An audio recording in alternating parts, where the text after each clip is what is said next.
ماشي. Now it is recording. طيب so the final exam انتوا عندكم فيه جزء written. زي ما قلت الwritten ده هيبقى ليه علاقة بالمنهج بتاعكم. طيب انتوا المفروض زي مثلا الباس ميديكال هيستوري انتوا عندكم فيه عناصر كتير. انتوا هتقولوا ايه الباس ميديكال هيستوري ده، واحنا انتوا بتستخدموه كدكاترة ليه؟ تسألوا المريض ليه على الباس ميديكال هيستوري بتاعه. والباس ميديكال هيستوري ده فيه كذا عنصر. مثلا هتتكلموا عن كل عنصر تقولوا ايه العنصر ده، ممكن تدوا مثال. اوكي، يعني هتكتبوا اللي انتوا فاهمينه، هتعرفوا ايه الحاجة دي والدكتور انتوا بتستخدموها ليه وهتستخدموها ازاي، او ايه الامثلة اللي عليها وايه العناصر اللي فيها. اوكي. Right. Do you have any questions concerning the written part in the final يعني يا exam? دكتور الجزء الكتابة هيكون من شابتر 3 يعني؟ لا انا بدي مثال. انا بدي مثال. مثال بس تمام. عشان بتكتبوا ازاي، يعني ان انتوا بتعرفوا الحاجة دي على اساس اللي انتوا فاهمينه وبتدي examples عليه. تمام. طب دكتور هو ينفع ينفع ايه؟ هو هو الريتن هيكون اولا بكام درجة، وينفع ان احنا مثلا نجمع كام سؤال المفروض نحفظهم يعني ممكن يجوا؟ لا هو انت مش بتحفظي، هو ممكن يجي من اي يونت. انت بتكتبي اللي انت فاهماه. احنا طول السمستر انا كنت بقول لكم المفروض تعملوا هنا كذا عشان ما يحصلش كذا، وبديكوا examples عليه. انتوا اهم حاجة تبقوا فاهمين مش حافظين. تمام. طب يعني هو هيجي مثلا كام سؤال ريتن عليه كام درجة؟ لا هو بيبقى توبيك واحد بتتكلمي عنه زي الكويز 2. هديكي توبيك واحد تتكلمي عنه. تمام، يعني مش هيكون اكسل يعني. paragraph essay بس ما تقليش طبعا على 5 او 6 lines، او ما تقليش يعني ما يبقاش صغير قوي. تمام ماشي، شكرا. اوكي تمام.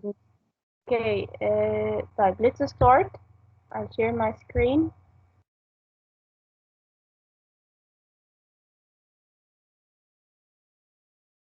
Okay.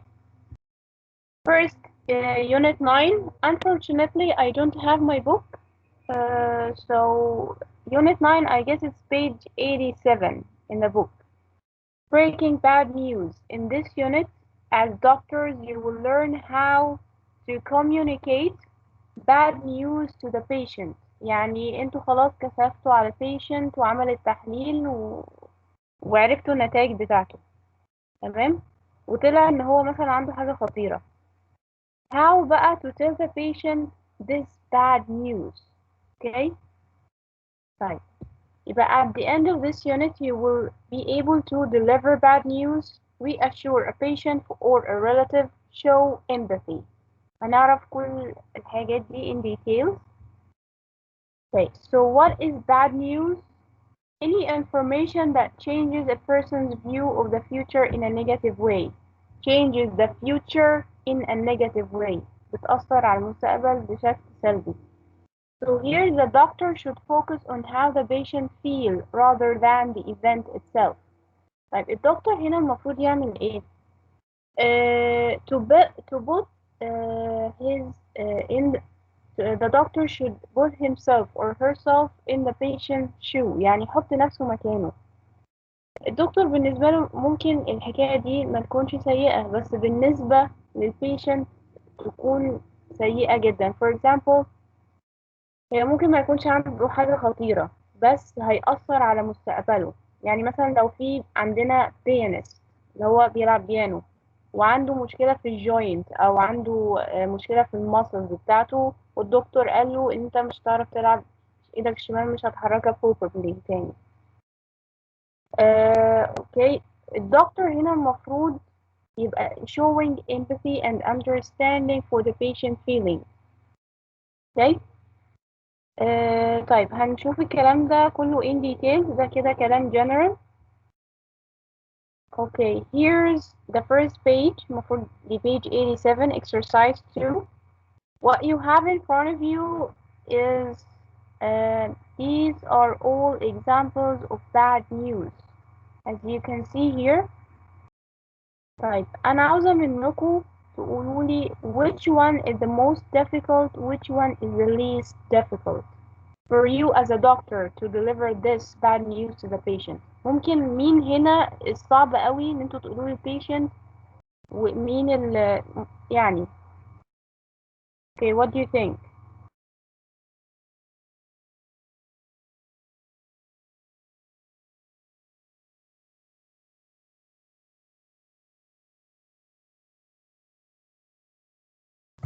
هي بي صعبة. Okay, a pregnant سي 35 years old woman whose baby has Down syndrome. Okay. Why it is واف different? صعب. A. A 24-year-old professional pianist who is unlucky to regain full use of her left hand. Type A is most difficult because A. ليه هي علشان صعبة؟ ده شغله وهو كده مش هيعرف يشتغل. بالظبط وهو مستقبله كله ضاع قدام وخاصة إن هي عندها كام سنة؟ 24 year old يعني لسه في بداية الكارير بتاعها فده هيضيع مستقبلها. Okay, this is the most difficult. What do you think here is the least difficult? دكتور يعني Uh, رقم A more difficult than رقم C. no هو في عندك حالات most difficult في حالات تانية least difficult. A و C, yes, C is also most difficult because this is cancer, so the man might die. So this طب is, وفي دي برضه، yes, ودي برضه ان هي ماتت. the parents of a 5-year-old girl who's died, yes. Here because it deals with death وكمان عشان البنت عندها 5 سنين صغيرة جدا. Okay. طيب مثلا E, is it most difficult or least difficult? least difficult. اللي هيعمله بس ان هو رجله اتكسرت بس هي مفيش حاجة خطيرة فيه. So these, but you should know here that these are examples of bad news. طيب انتوا خلاص عرفتوا ال bad news دي how to deliver it to the patient. What will you do if you have these situations in front of you? How would you tell the patient? يعني اقول له بالتدريج واظهر تعاطف. Okay, great. احاول لو في مثلا يعني جمعيات او اي حاجة ممكن تساعده وتدعمه نفسيا اقدم له او اعرفه Excellent. عليها وكده. برافو عليك. Yes, برافو عليكم. Counseling. Yes, great. You have any other ideas? Okay. Right here, thank you very much for all of you. Here you're gonna learn about the spike technique. Okay? طيب انتوا دي بعض generally speaking دي بعض الحاجات اللي المفروض دكتور يعملها. Show empathy. Do you know what I mean by showing empathy? To be empathetic. يعني yes? يظهر تعاطف. Yes, for you to care and understand the patient and care about his or her feelings. Speak to the patient in a quiet place. طبعا انتوا لما بتيجوا تقولوا لحد حتى لو مش دكاترة bad news يبقى في quiet place. التون of voice بيهدى شوية. Okay, بيبقى gentle tone of voice and so on. Check what the patient understands and believes about his illness. Find out what the patient wants to know. Right. All of these will come into details in the spike technique. Right. Here, exercise 5A. The spike technique ده اللي هو a communication model for breaking bad news. طيب هما الدكاترة بره عملوا السبايك تكنيك ده كان مخصوص للمرضى بتوع الكانسر عشان يمهدوا لهم لأن طبعا انتوا عارفين الكانسر مرض خطير فكله طبعا المراحل بتاعته بتبقى bad news.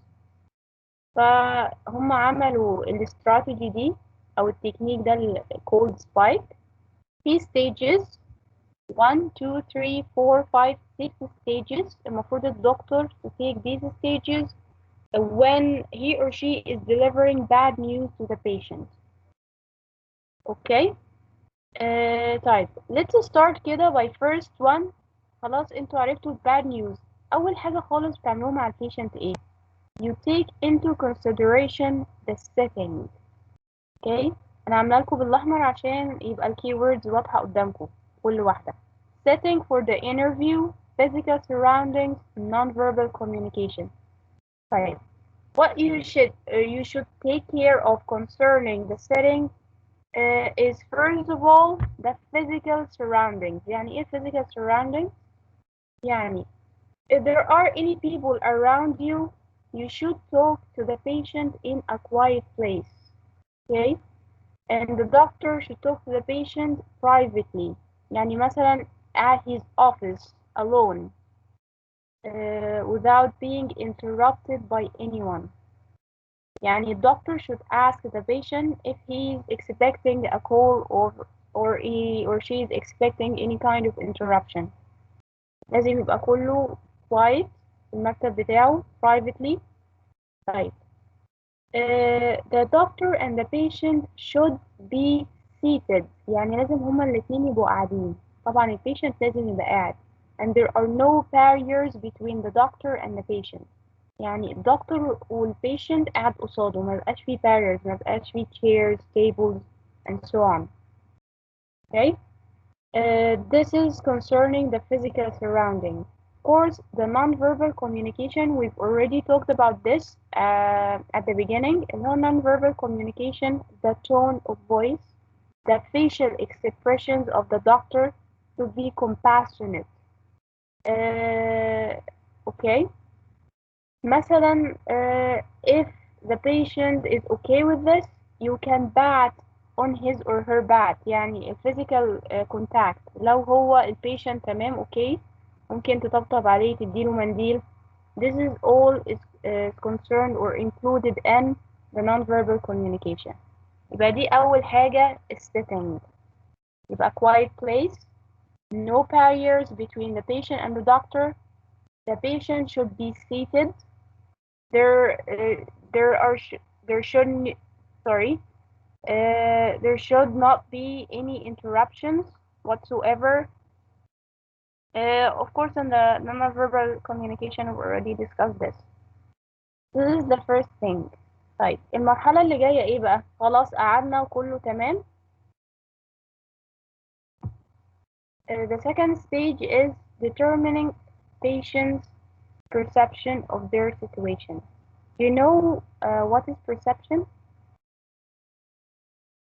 Okay. Perception is what the patient know and understand about his or her disease. تاني خطوة, قبل ما الدكتور يبدأ يحكي bad news, the doctor should make sure that the patient knows exactly what is her or his condition. تمام؟ يعني المفروض يبقى فاهم على وعي تام بالديزيز بتاعه. طب افرضوا انتوا حكيتوا للمريض الباد news and this patient does not understand well what is his condition or her condition or what is his stage in this disease.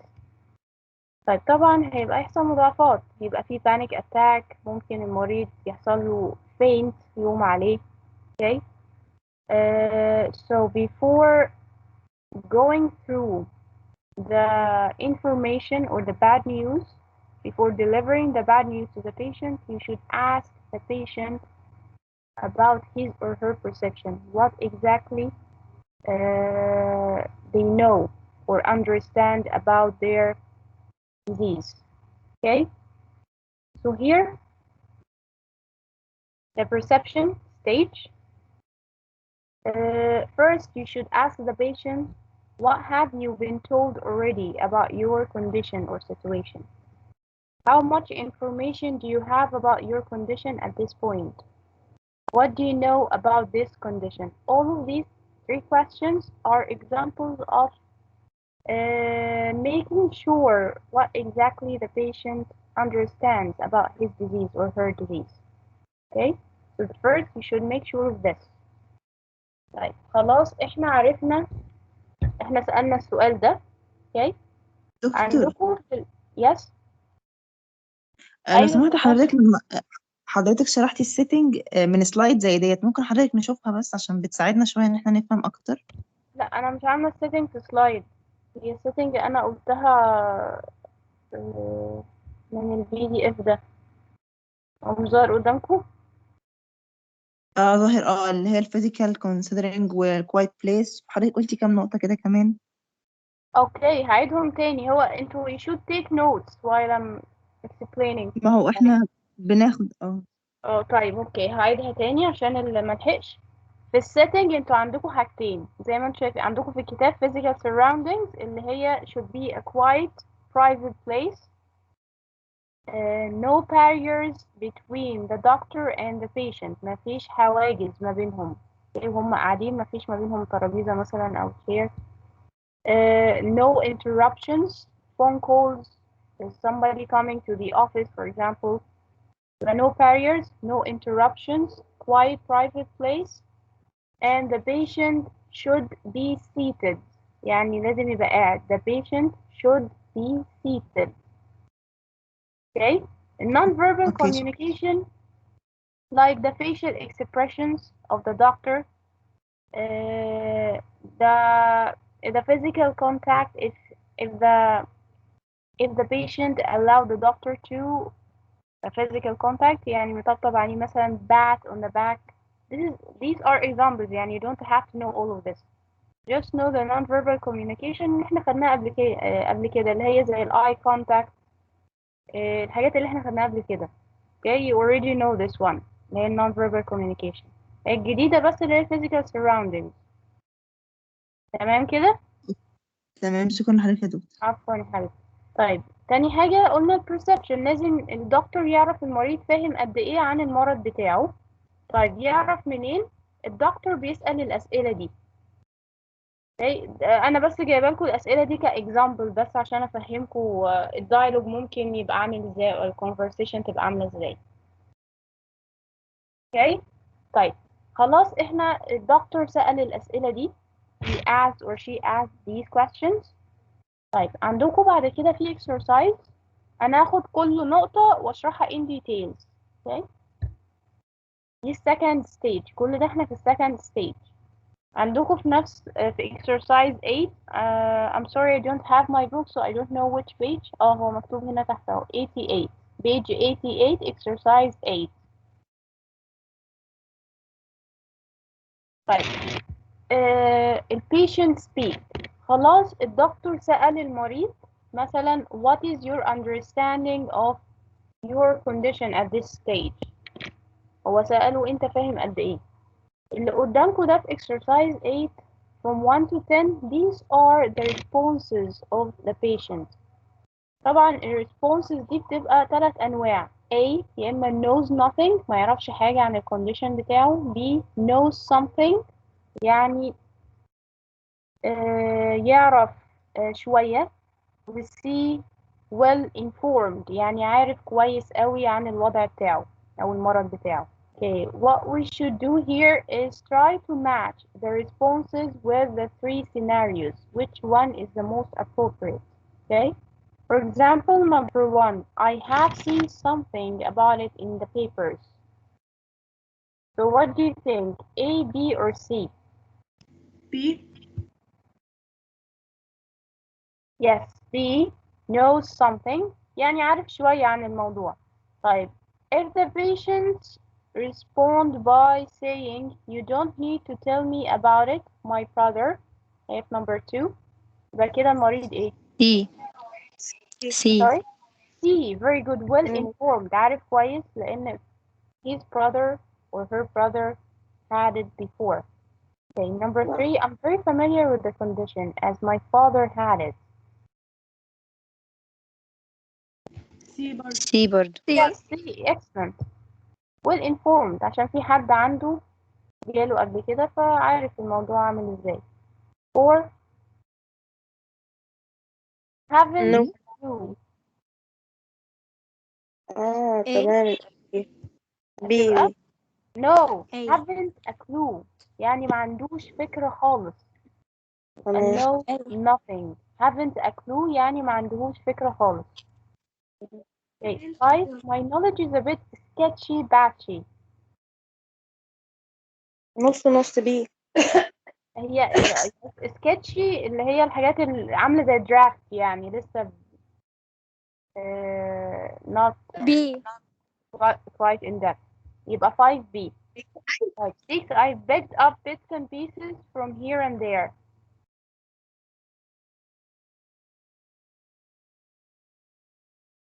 Bits and pieces. B. Yes, B. Bits and pieces يعني حتت، يعني عارف شوية مش عارف كتير. 7, no idea. A. A. A, very good. هو 8, سكتشي كانت معناها ايه؟ I'm sorry. سكتشي كانت معناها ايه؟ سكتش دي اللي هو زي درافت كده لسه بيشخبط، دي معناها الحرف يعني لسه بيشخبط، فمعنى كده ان هو لسه في الاول مش عارف كويس. تمام. B كانت صح؟ Yes, 5B, 6B, 7A. Type تمام. 8, not a lot. B. B. No something. B. 9, I have got a rough idea. Rough idea. This is B. also an expression. B. Yes, B, very good. Rough idea يعني hardly know about it. I hardly know. 10, reasonable. C, برافو عليكي. Reasonable يعني أنا عارف كويس. كمية معقولة أو كمية information كويس. Okay, so this is concerning the perception.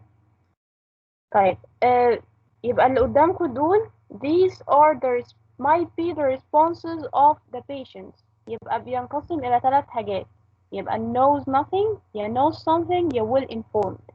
لما بيسألوهم على ال perception بتاعهم هما فاهمين حاجة ولا لأ. طيب هنفرض دلوقتي إن المريض مش فاهم أي حاجة، knows nothing about his or her condition. okay؟ هنيجي بقى كده لتالت stage اللي هي ايه؟ invitation. تالت stage اللي هي ال invitation. Doctor's invitation to patient to indicate how much information is required. Okay? احنا دلوقتي قلنا نفترض we suppose that the patient doesn't know anything about his or her condition. الدكتور بقى ساعتها هيعمل ايه؟ invitation يعني ايه؟ to ask a question to know whether the patient wants to know more information and more details about his or her condition, or he just wants a quick summary or quick details. يعني المرحلة التانية للمريض اللي هو مش عارف حاجة، الدكتور بيبدأ يعمل invitation يعني ايه؟ بيسأله هل انت عاوز تعرف بطريقة مفصلة ولا عاوز تعرف سريعا؟ هو من رد المريض بتعرفوا هتقولوا له quick notes ولا in details. طيب let us see the questions the doctor might ask the patient. For example, how much detail would you like me to go into? Is there anything you would prefer not to be told? Are there any areas you would rather I didn't go into? These questions that the doctor might ask to the patient in order to know whether the patient wants to know in details or just bits and pieces or quick details or quick summary. طبعا من الريسبونس بتاع المريض انتوا بتعرفوا هتردوا ازاي، هل هشرح ولا هقول باختصار. اوكي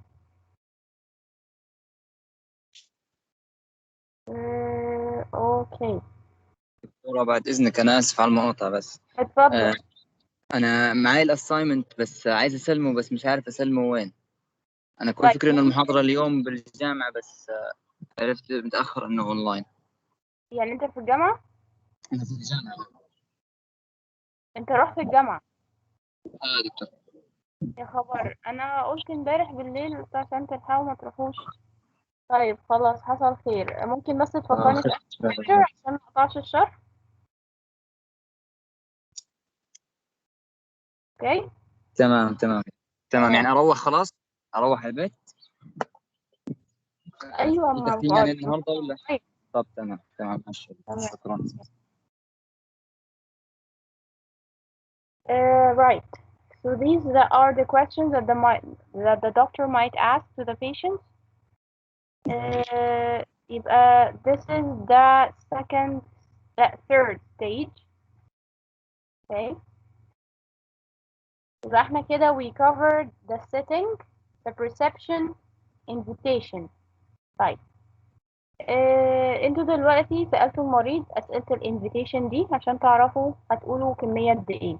المرحلة طبعا الجاية هتبقى knowledge أو information to the patient.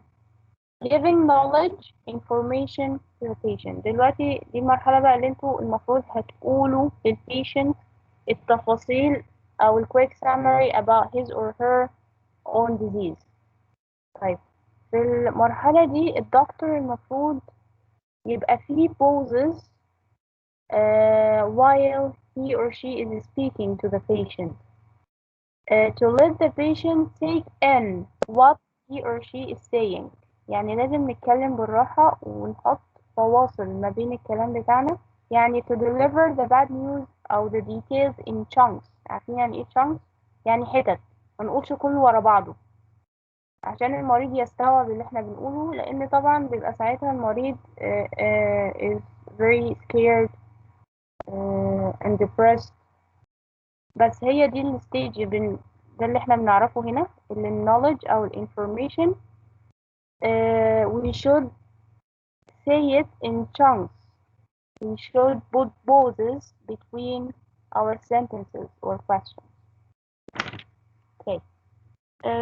طيب the next stage بعد ما قلنا خلاص knowledge أو information عندنا dealing with patient emotions. طيب خلاص patient عرف اللي حصل، طبعا هيبقى فيه break down، يعني هيبقى فيه انهيار emotions. طيب انتوا عندكم في صفحة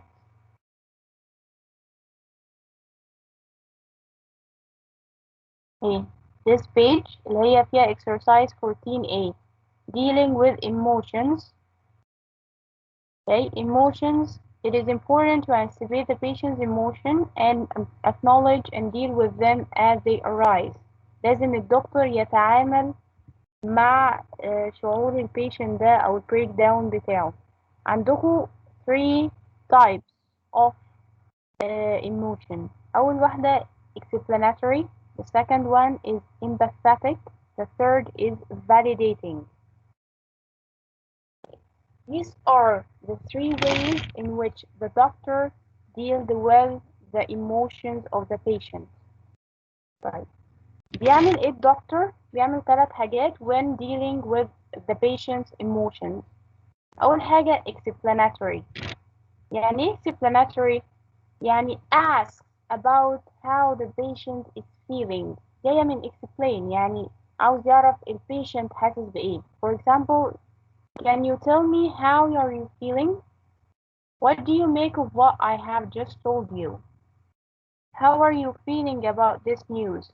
كل دي questions نوعها ايه؟ explanatory. الدكتور بيسألها to know what exactly is the patient feeling right now. Okay? طيب النوع التاني ايه؟ اسمه empathetic language. Showing your understanding of what the patient's feeling. يعني اللي انت بتتعاطف مع البيشنت. For example, I can tell you weren't expecting to hear this. I was also hoping for a better result. اللي هما لما انت بتيجي تقول للبيشنت I'm sorry I was hoping for a better result. I'm so sorry we did not expect that. ده كده empathetic language. طيب the last type is validating language. Okay. Validating means that telling the patient that what he or she is feeling right now is normal. يعني دي حاجة عادية لكل البيشنتس اللي عنده الديزيز ده should go through عادي. Showing the patient's feeling are normal and to be expected. يعني الوضع اللي هو فيه ده عادي عشان البيشنت ما يقلقش.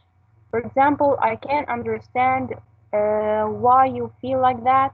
Many patients experience similar feelings. Okay, يبقى دول كده 3 أنواع with dealing with emotions. Now we're gonna look at this dialogue right here.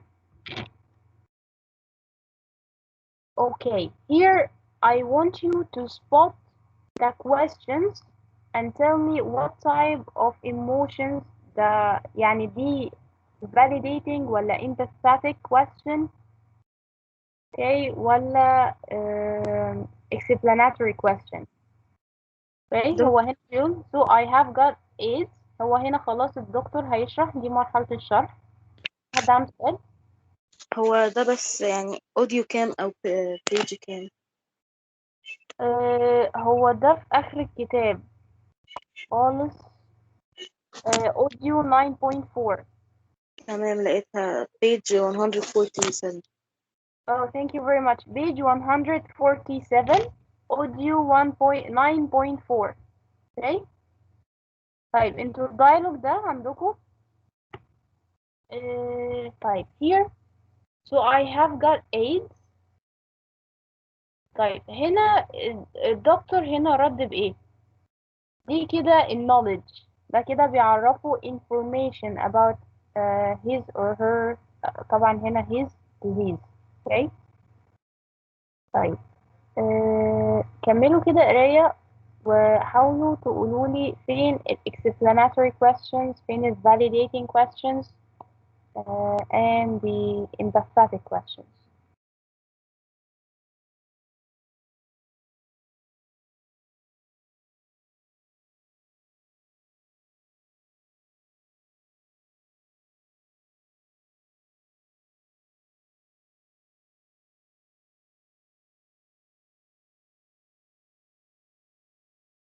Okay, have you found anyone? Have you found any question?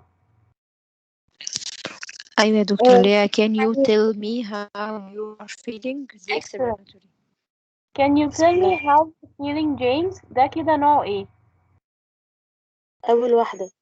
Explanatory. Explain. Very good. هو هنا الدكتور عاوز يعرف شعوره ايه. So this question is asked after the doctor told the patient more information about his disease. Asked explanatory question. So the patient responded by, I'm really scared. One of my friends died of AIDS 2 years ago. فالدكتور قال له ايه it's only natural that you feel scared دي هنا ايه what language valid اللي هي الأخيرة دي. برافو validating language it's only natural that you feel scared بيقولوا ده طبيعي ان انت تخاف okay so see how the doctor responds see how the doctor deals with the patient emotion طيب so can it be treated there are drugs that can help would you like me to tell you about them هو هنا كده الدكتور بيعمل ايه بيدي more information. الquestion ده عشان what would you like me to tell you about them دي كده invitation كده الدكتور بيستأذن المريض عشان يعرف هو عاوز يعرف أكتر ولا لأ فالمريض قال له إيه not right now doctor هي ده example على الستيج بتاعة الانفيتيشن لما الدكتور بيسأل المريض هل عاوز تعرف أكتر ولا لأ okay طيب إيه تاني I can't understand that. We can go through it at your next appointment. Okay. What are my chances? هو السؤال ده معناه ايه؟ هي مش I can understand that اللي هي كانت تاني نوع اللي هي بتوري التعاطف. Empathetic. Yes, empathetic one. Yes. Empathetic language. I can understand that. We can go through it next appointment. Okay, what we do everything. طيب بصوا كده على آخر اتنين دكتور جيمس دكتور اللي هو آخر حاجة خالص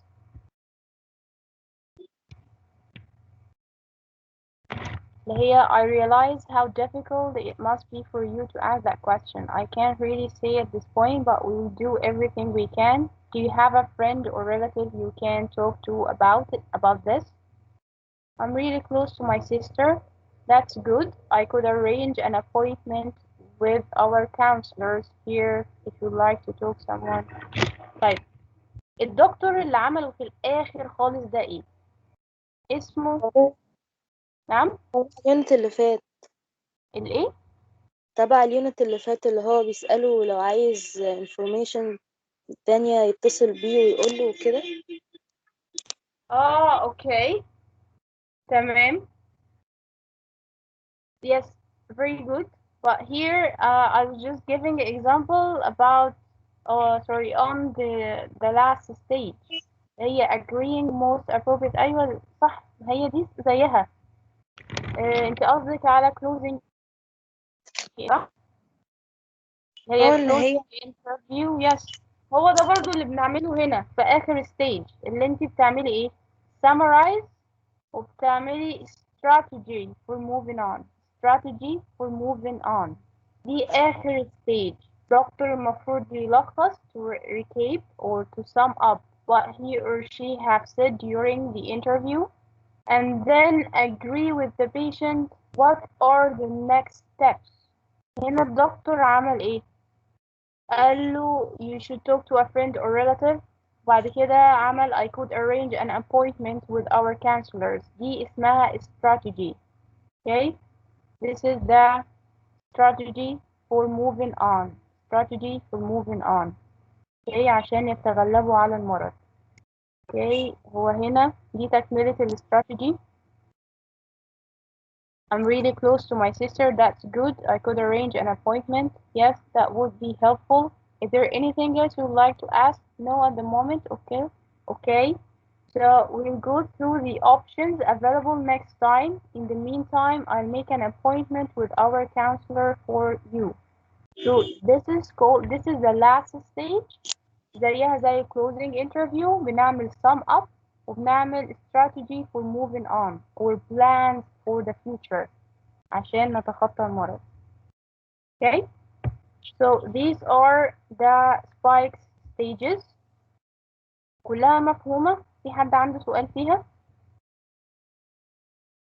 Okay, setting, perception, invitation, knowledge, emotions, strategy. تمام؟ Okay. Right here you have exercise 18. I'm sorry, I don't know which page. Exercise 18. خلاص after telling the patient هو المفروض دي from 1 to 5 دي أسئلة البيشنت اللي بيسألها للدكتور بعد ما الدكتور قال له الكونديشن بتاعه. و from A to E ده رد الدكتور على سؤال البيشنت. We will try to match the appropriate answer to the questions. For example, number 1. So, what are the odds? عارفين يعني ايه odds? سلبيات. No. Odds معناها chances. طيب, I'll give you a minute to try to match the questions with the answers. بعد كده I'll revise it with you. page 92 يا جماعة. Page 92. Thank you very much. Page 92. Exercise 18.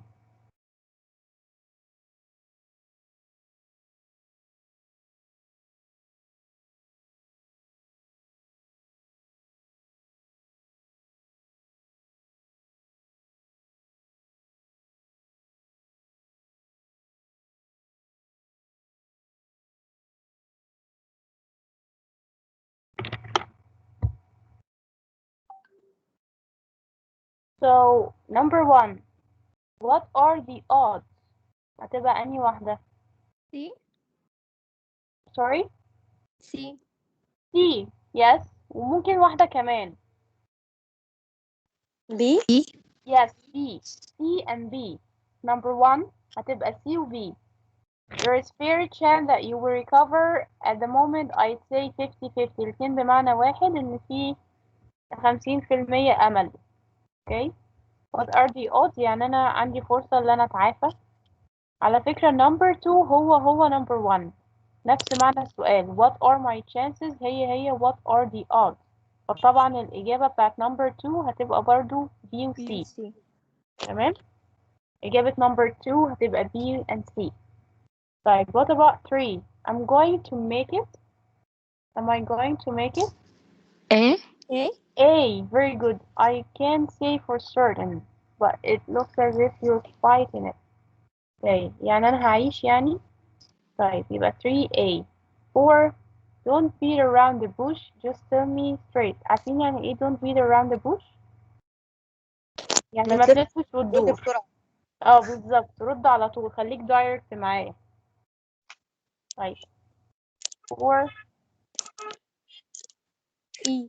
E. Yes, very E. good. Hey, I'm afraid that the tumor has spread. 4E. Okay, great. 4 is 5. Is it the big C? طبعا C هنا معناها D. هي تبقى D. big C اللي هم قصدهم عليه هو الكانسر. طيب هراجع الإجابات. number 1 B C. number 2 B و C برضو. number 3 A.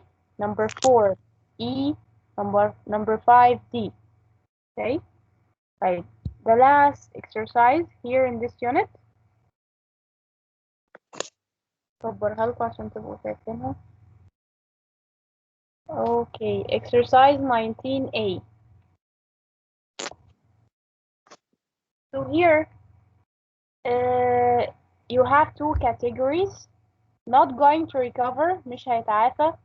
و some hope of recovery. في أمل إن المريض يتعافى.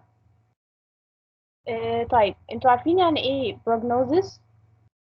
اللي هو بعد التشخيص. ما بعد التشخيص اللي هو ايه بالظبط؟ doctor's prognosis المتابعة.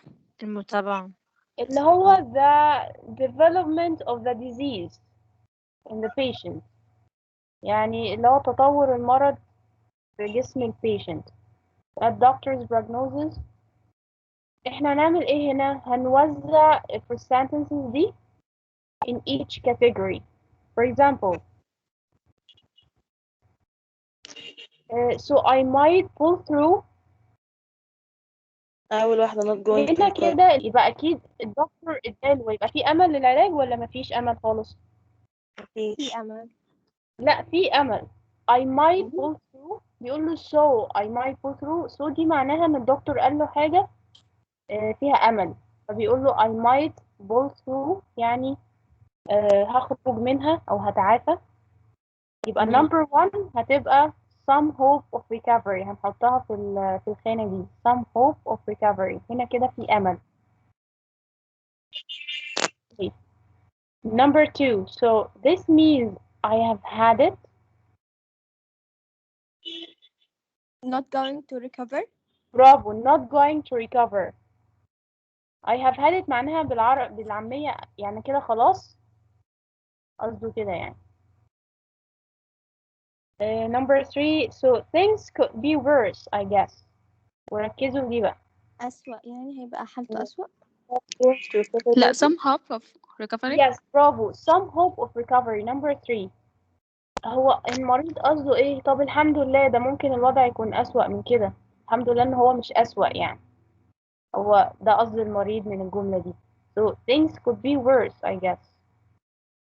يعني معنى كده ان هو مش في worst case scenario دلوقتي، لا هو كويس. يبقى number three some hope of recovery. 4 Not going to recover. not going to recover. I've longed for this word. Okay. 4 not going to recover. 5 some hope of recovery. yes some hope of recovery. beat it يعني أتغلب عليه. Okay. Number 6 Not going to recover برضه. yes not going to recover. برافو. 7 it's not all doom Some and gloom. hope. yes some Some. hope. some hope يعني مش كلها غامقة، يعني مش كلها ضلمة. okay 8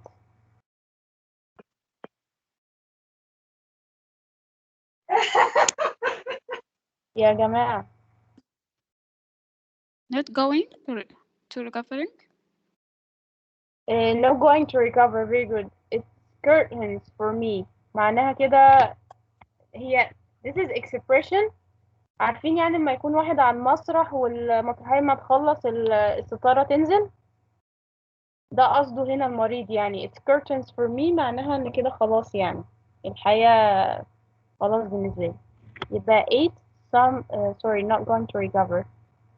9 Some hope. some hope. yes there is a glimmer of hope يعني في أمل لو بسيط. 10. No. not going to recover. Yeah, not going to recover. My time's up يعني خلاص وقت خلص يعني. 11. برضه not going to recover. Yes, not going to recover. دي اللي بيقولوا أيامي معدودة. My days are numbered. 12. Some. somehow Some hope. Yes, so I'm fighting it. يعني أنا هتغلب عليه. يبقى some hope. Number 13. not going to recover. Yes, هو هنا قصده إيه Not. المريض؟ I'll soon be 6 feet under. يعني هيخش المقبرة اللي هي خلاص. بيني وبين القبر. الخطوة قبر Yes. تقريبا، بيني وبين القبر أيوه خطوة. بالظبط. بالظبط. رجله هنا والقبر. بقى 6 feet under يعني تحت الأرض. Okay, يبقى هنا not going to recover. 14. some hope. لا. Not going to recover. not going to recover. هو I'll soon be pushing up daisies. daisies ده الورد اللي بيتحط على القبور. تمام. pushing up daisies يعني هو يبقى تحت الورد وبيزقه يعني من فوق. فاهمة؟ It's just expression in English. Okay, so let me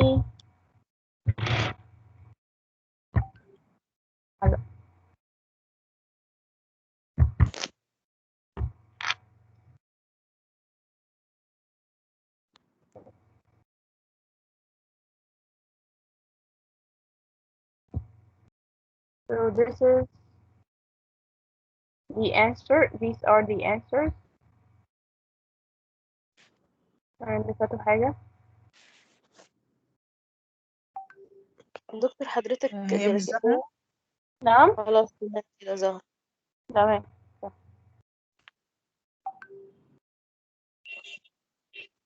طيب احنا ناقص لنا بس صفحة واحدة في unit 10. تمام. Okay. اللي هي page 95. Okay. هلكم. communicating with a challenging patient. طيب احنا خدنا في unit 9 اللي هي bad news ازاي نوصلها للبيشنت. في unit ده you learn how to communicate with a challenging patient.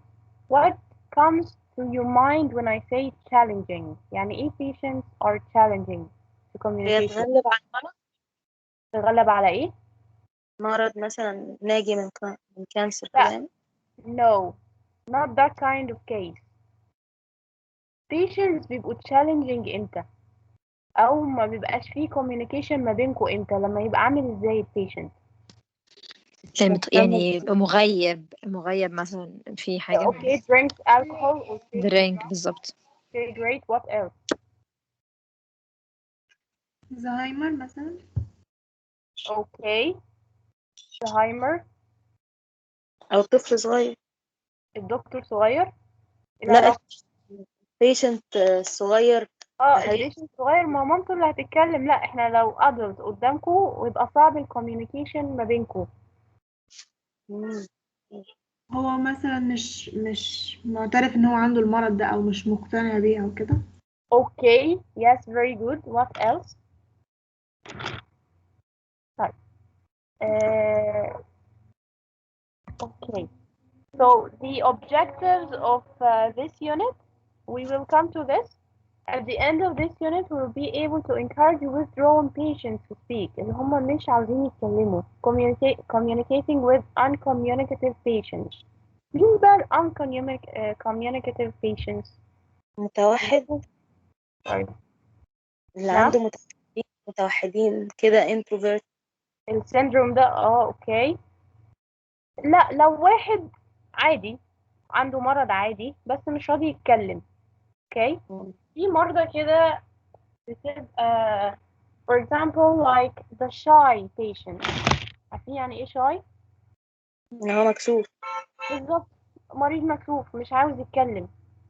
what else؟ a patient with depression. a depressed patient. طبعا اللي هو عنده اكتئاب ده ما فيش ما بيتكلمش ملوش علاقة بحاجة ما. okay. what else؟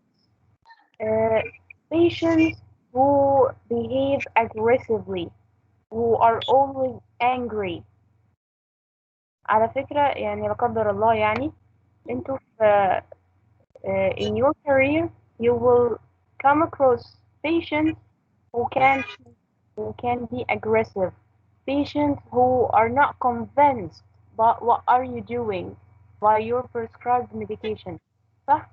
لو كده patient فيه مشاكل، هو ما بيتكلمش، مش راضي يتكلم معاك، بيغلطك دايما او بيغلطك دايما. اوكي.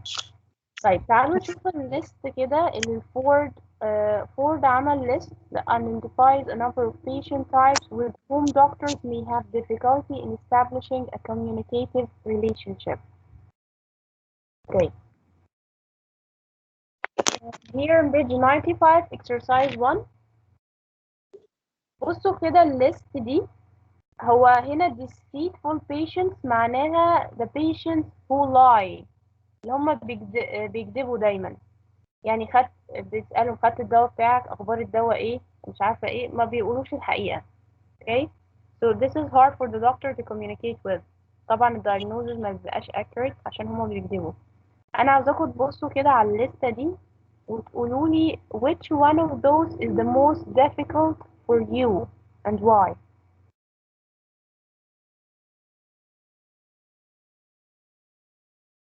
يعني تخيلوا كده انتوا خلاص بتكشفوا، بقيتوا ان شاء الله باذن الله يعني تشتغلوا دكاتره، هتكشفوا. بالنسبه لكم ايه اكتر مريض مش هتعرفوا تتعاملوا معاه؟ manipulative or sexual proof، مش عارفة ايه patient. اوكي. تمام. اللي abuse alcohol and drugs. which one? Okay. Patients who abuse alcohol or drugs. Okay. اللي هم مغيمين بسبب المخدرات. Okay. طيب ايه تاني؟ aggressive. Aggressive patients. Okay. طيب let us take for example the aggressive patients. لو لقيته مرة كده patients واحد من المرضى انا خدت الدواء ما بيعملش حاجة، انت مش فاهمة حاجة، انت مش فاهم حاجة، انت الدكتور ايه ده، انت مش عارف ايه. طبعا في مرضى بيعملوا كده. What will you do? How would you act? هديه. Very good. Calm him or her down. And then what will you وفي do? الأول هبدأ أقول له إن هديه أنت ازاي؟ صح وتمام. تمام، حلو. وبعدين اكلمه بقى بالعقل واقول له انا اديتك الدواء ده علشان كذا كذا كذا. excellent. Okay, reasoning. Okay, very good. Thank you very much. So here in this unit you will learn certain strategies that will help you to deal with these patients, uncommunicative patients, سواء بقى shy, aggressive, depressed. Okay. دكتور هو قصدهم ايه بكلمة dirty patient؟ Dirty patients. Okay, it may have هو or dirty it may have يعني lot. ولا هو بيشتم إيه؟ مثلا؟ It includes both actually. dirty patients ممكن مبقاش واحد نضيف، وممكن dirty patient يعني لسانه متبري منه. okay. يبقى بيشتم كتير يعني. تمام. دكتور، تمام. اوكي. هو يس. حضرتك كنت بتقولي المرضى اللي بيكذبوا دايما على ايه او قبل ما نبدأ شرح؟ اللي هو ده deceitful patients، يعني the patients who lie، اللي بيكذبوا. لان طبعا انت في دكاترة بيكتبوا prescription دواء للمريض، ساعات ما بيلتزمش بيه، يجي تاني مرة الدكتور يسأله خدت الدواء حاسس بإيه، يكذب، ما يقولش حاسس بإيه بجد، أو يقول خد الدواء وهو ما خدوش. في مرضى بتعمل كده. تمام. طيب these are just examples. The most important to know what are the types of patients, the uncommunicative patients اللي هم بيبقوا very shy, depressed, embarrassed يعني مكسوفين من حاجة، او in pain. طبعا المريض اللي هو لو حد معدته مثلا بتوجعه جدا مش هيعرف يتكلم، او حد حاجه بتوجعه مش هيعرف يتكلم من الوجع. طيب بصوا، هو انتوا عندكم الصفحه دي بس، ممكن تجيبوا الصفحه اللي وراها في example كده على dialogue. دكتور أنا عايزة أسأل سؤال. اتفضلي. هو فين الجزء اللي في الكتاب اللي بيقول لنا ازاي نتعامل مع البيشنتس دول؟ يعني فين الستبس اللي الكتاب قال عليها؟ او يعني حضرتك قلتي ريزونينج واتكلمنا فيها، الكتاب بيتكلم فيها فين؟ لا هو الكتاب مش كاتبه، أنا لسه هقولها. تمام. اوكي، ما انا عشان كده عاوزه احط لكم الدايلوج ده يبقى اكزامبل معاكم. هو الصفحه اللي وراها تقريبا 96 عندكم دايلوج. وهطلع معاكم هقول لكم الاستراتيجيز، وانتوا بقى يعني شوفوا الاكزامبلز دي من الدايلوج ده. خلاص طيب تمام. هو دي الاول، دي انواع البيشنتس، تمام. طيب ايه الاستراتيجيز بقى اللي احنا المفروض نعملها كدكتورز؟ strategies you would use to draw out and communicate with patients، يعني تجذب انتباهه. use a gentle tone of voice، طبعا لو المريض اللي بيزعق ده انت لو زعقت قصاده هتبقى مشكلة أكبر. ف... ولو مريض شاي أو مريض مش عاوز يتكلم أو عنده breakdown انهيار عصبي، ف all of this you should use a gentle tone of voice. ده أول strategy. give the patient your full attention، يعني ما تبصش في الأرض وهو بتكتب بتعمل حاجة على الكمبيوتر مش واخد بالك منه. دي برضو ليها علاقة بالverbal والnon-verbal communication اللي احنا خدناها في الأول خالص. تالت حاجة give the patient time to respond. طيب دلوقتي احنا هنعمل ايه؟ أنا عاوزاكم تقروا الدايلوج اللي عندكم في الكتاب. في الدايلوج ده patient هتلاقوا كده كاتب in tears, her eyes fill with tears. She responded saying shaky yes. مكتوب عندكم كده في الدايلوج صح؟ هو أول حاجة بدأ دكتور بيقول tell me Mary how are you feeling at the moment. yes. وبعد كده تمام. patient مكتوب ايه؟ her eyes تحتها fill ايوه صح. yes. أيوة. her eyes fill with tears، يعني كده هي ايه؟ هتعيط. أيوة. اوكي؟ طيب انا عاوزاكم تقروا وتقولوا لي الدكتور عمل ايه في الدايلوج، ايه الاستراتيجيز اللي استخدمها. اعمل حاجه brief silence. افندم؟ بعد كده هو كان brief silence. It's very اوكي difficult brief to talk silence. about اوكي. to give patient time to respond. اوكي great. لاحظتوا ان البيشنت في الاول كانت بتقول كلمة واحدة بس صح؟ yes yes. دي كده اسمها monosyllabus. monosyllabus يعني ايه؟ بتجاوب حاجة بسيطة، رد واحد. mono ايه mono syllable. yes. this is for you، يعني هي مش في المنهج، انا بس give you an example اللي هما بيردوا رد بكلمة واحدة، بكلمة واحدة. هو هنا في أول الدايلوج الدكتور عرف إن المريضة دي going through hard time، مش قادرة تتكلم، زعلانة جدا أو depressed أو شايلة هم أو حاجة زي كده. اوكي، فعمل إيه بعد كده عشان يخليها تتكلم؟ قدامكم في الدايلوج. بيسألها تمام لسه.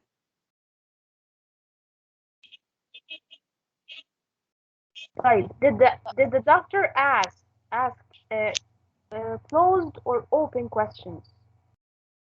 close. very good. close. close the questions. طب طبعا الدكتور لازم يستخدم open questions صح عشان يخلي المريض يتكلم. طب في حالة ان المرضى اصلا مش راضية تتكلم، ساعتها بقى الدكتور لازم يستخدم closed questions زي اللي قدامكم دي. طب والclosed questions اللي نستخدمها direct ولا indirect؟ direct. indirect، لا، بطريقة غير مباشرة.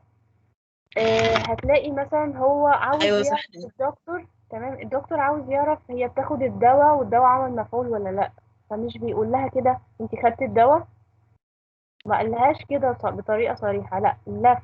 انا عارف ان انت زعلانة وعندك صداع ومش عارفة ايه، طب هل الدواء اللي انا اديتهولك ده نفع معاكي؟ كده يعني مش بيقول على طول. اوكي. تمام. First use closed questions. Second, you use indirect way of asking the patient. Okay.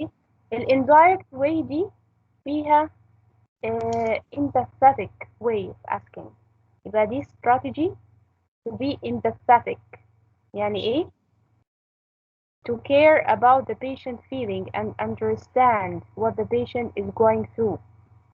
دي كمان من strategies يبقى asking closed questions, indirect questions, showing empathy. أنا هجيب لكم السلايد تاني اللي هي فيها الكلام ده أهي. لا sorry.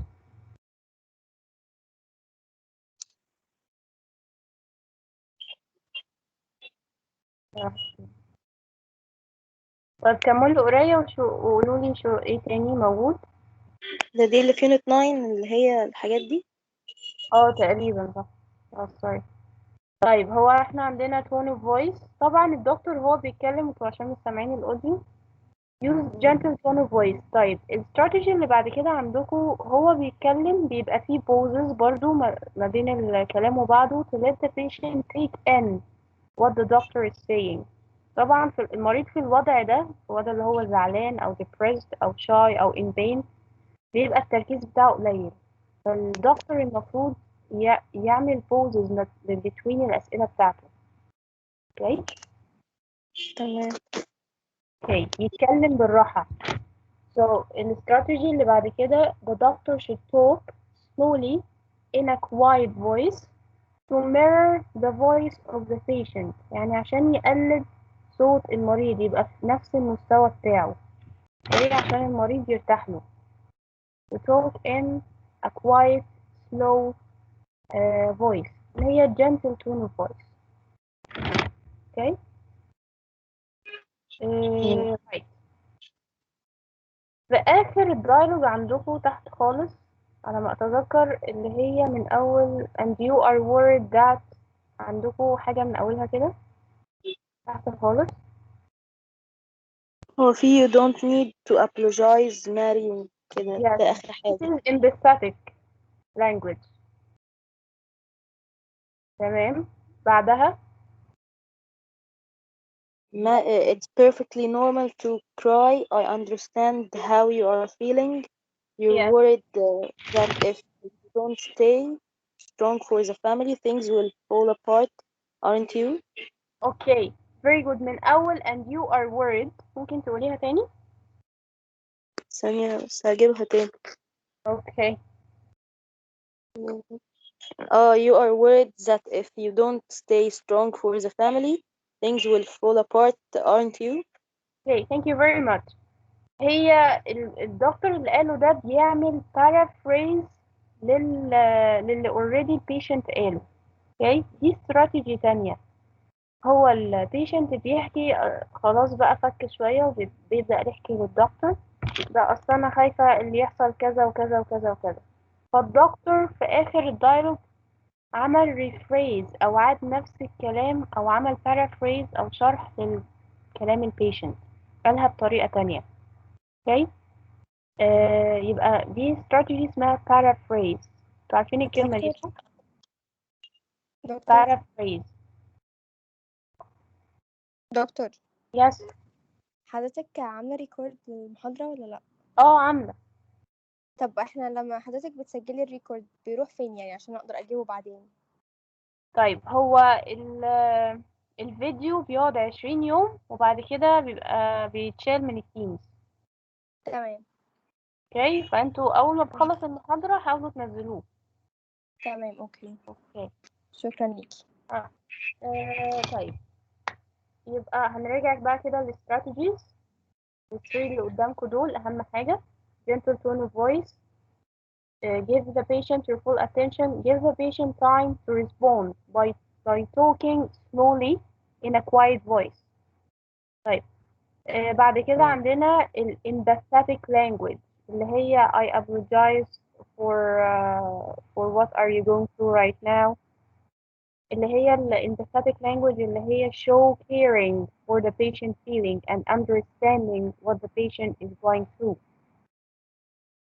Empathetic language paraphrasing what the patient is saying عشان يعرف إن كده yes you are paying full attention to the patient, to what the patient is saying. Paying full attention by paraphrasing his or her words. كل ده بقى اسمه ايه؟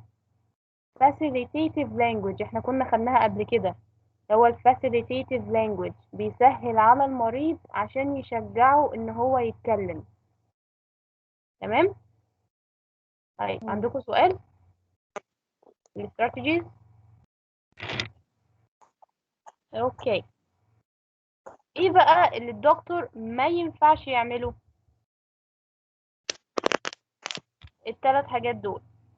لو المريض طلع كده aggressive او shy او مش عارفة ايه، ده ثلاث حاجات ان الدكتور not allowed to do، يعني ما ينفعش يعملها. speak in inappropriate tone of voice، ما ينفعش يعلي صوته على المريض، ما ينفعش to lose his or her temper، يعني يفقد أعصابه.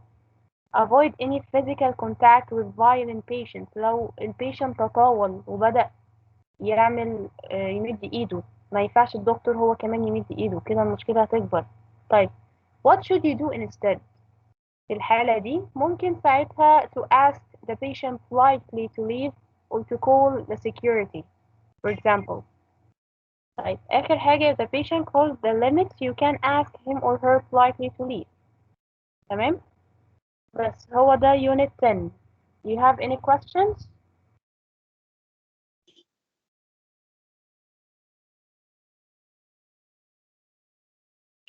تمام.